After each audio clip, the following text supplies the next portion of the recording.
मैं बहुत खुशी अच्छी जेहेतु सर्वप्रथम मो धन्यवाद नमस्कार जनाऊँगी आमर एआईसीसी अध्यक्ष मल्लिकार्जुन खड़गे जी आमर लोकसभा विरोधी दल नेता राहुल गांधी जी प्रियंका गांधी जी एवं मैडम सोनिया गांधी जी प्रदेश कांग्रेस कमिटी सभापति भक्त चरण दास महोदय को मु आज एवं प्रभारी अजय लल्लू केसी वेणुगोपाल जी समस्त जो आस्था भजन द्वारा मुझे भुवनेश्वर जिला कांग्रेस सभापति हो पारी तेणु मुझे कृतज्ञता ज्ञापन करुच्ची एवं निश्चित भाव में जो दायित्व मो पर देइछंती मो ता लोकाभिमुखी करी एवं प्रत्येक वार्ड को जी प्रत्येक बूथ को जी ब्लॉक को जी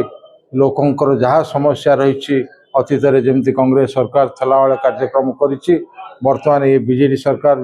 बीजेपी सरकार बीजेडी गला बीजेपी 17 मार्च भितर लोकंकर किसी करना लोकंकर जो प्रकार प्रोब्लेम रही कांग्रेस मजबूत हो संगठन हो कांग्रेस कार्यक्रम प्रति अंचल पहुँचो लोकों सहित जोड़ी हम आगामी दिन में निश्चित भाव में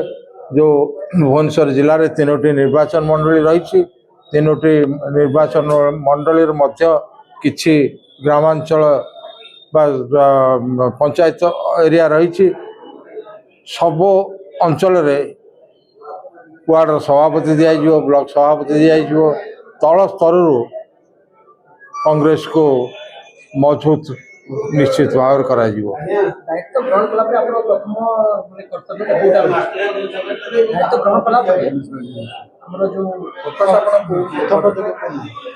बर्तमान आगू अच्छी भुवनेश्वर महानगर निगम इलेक्शन रही इलेक्शन किसी वर्ष भितर ता पूर्व आम बर्तमान कैंडिडेट को सब अंचल जीवो कैंडिडेट ठीक करूँ एवं निश्चित भाव में म्युनिसिपल इलेक्शन विजय हम